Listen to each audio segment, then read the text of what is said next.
There was some unintelligible noise in the background, and then Jenny said, I'll do better than that.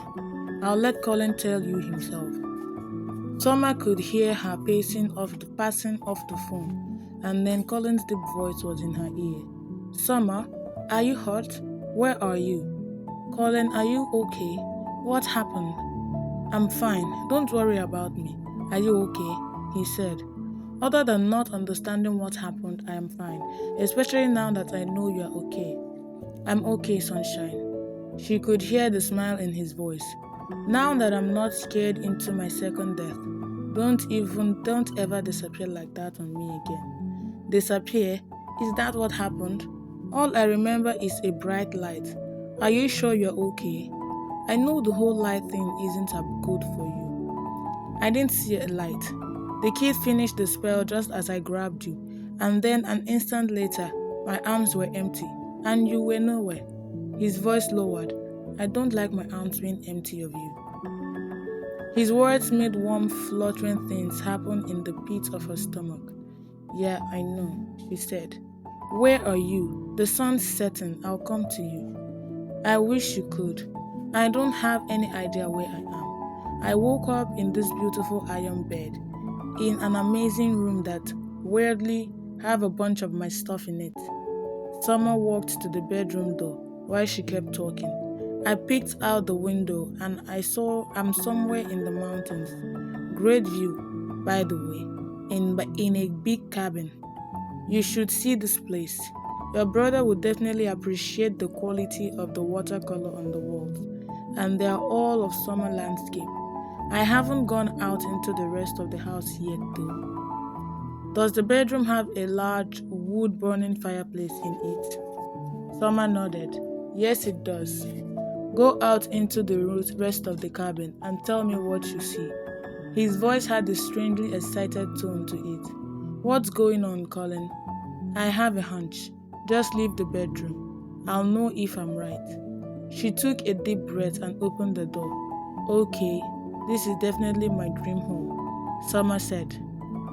Describe it to me, sunshine, Colin said. I'm on a landing looking down at an incredible living room. The furniture is all leather, but it's not too testosterone because it's mixed with antique end tables and thick, furry rugs. Oh goddess, I hope it's a fake fur. Colin's deep laugh was in her ear. I bet it is now. Now? What do you mean? First, go down the stairs and into the living room and describe to me the painting over the fireplace.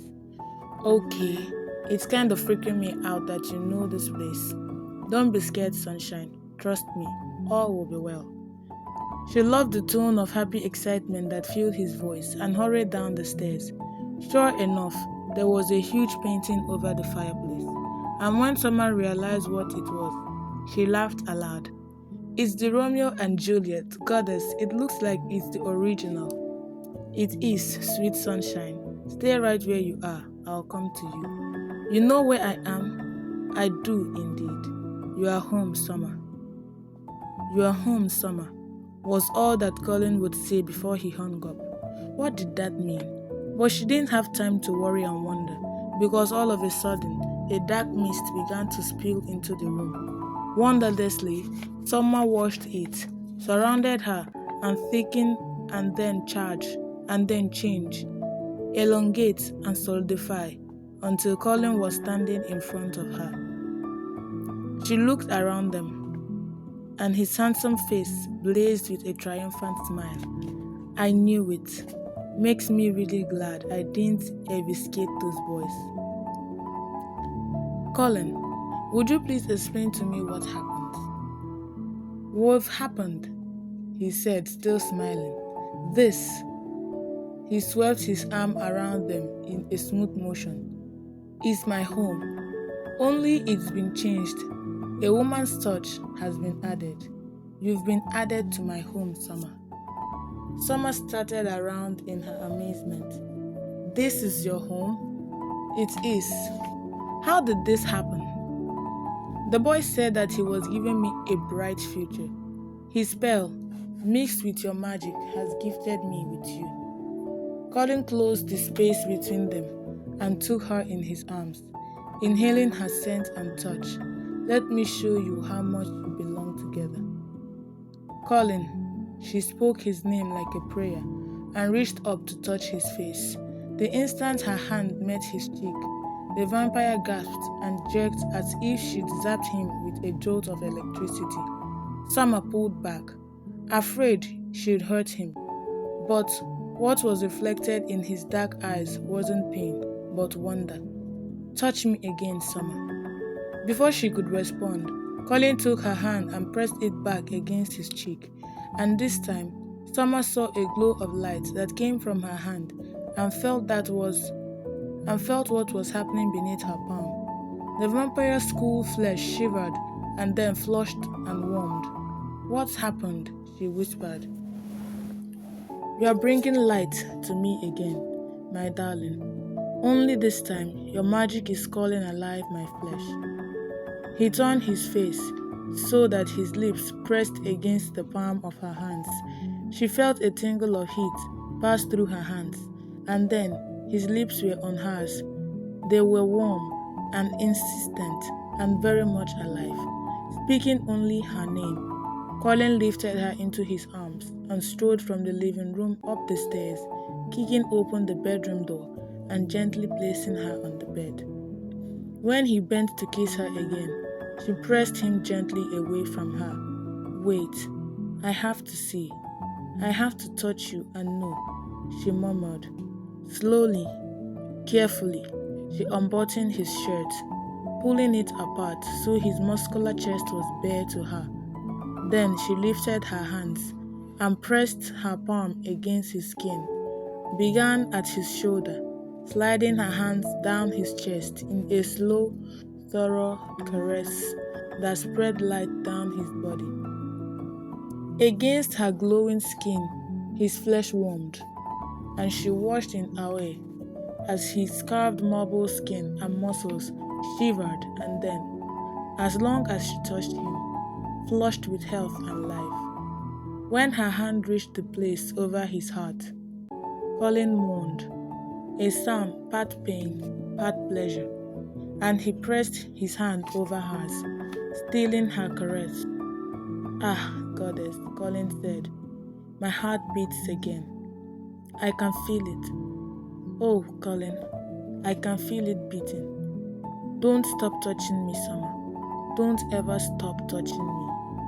Light-headed with the swirling emotion of passion and awe and desire, Summer looked into Colin's dark eyes and saw love and life and her future there. And then she closed her eyes and bowed her head, breathing deeply while she tried to calm her turbulent emotions. I will not lose control, cause this to end. I will not. Summer, what is it? Colin's voice was filled with worry. She opened her eyes and met his gaze. I'll never stop touching you, Colin. I promise you have to let me be with you on my own terms. His expression only became more confused, and mixed with that confusion, Summer saw hurt and withdrawal. I know that my being a vampire is hard for you. I understand you might not want to bind yourself to someone like me. No, I didn't mean that, she explained quickly. It has to do with my magic. I have to maintain control of my emotions because if they surge too much and I lose control, the spell would be broken and the messed up magic, along with all of this, will end. Sunshine, this isn't as simple as a spell or magic. What's happening between us is real. I hope so, she said, and then she drew her hands down his arms again, watching as the glow under her palms warmed his cool flesh. But this is definitely magic. I don't want this to end. As long as I have you, I'll have sunlight, magic or no. You have me, Colin, she said, but still, Summer controlled her breathing and kept a firm hold on her emotions, as never taking her hands from his skin. She undressed him. First, she pushed off his shirt, skimming her hands down his arms until she threaded her fingers through his, staring into his eyes as her touch brought his skin alive. Summer, he mourned her name. I never imagined I could feel like this again.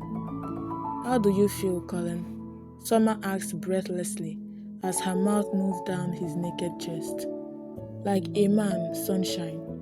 You make me feel like a man again.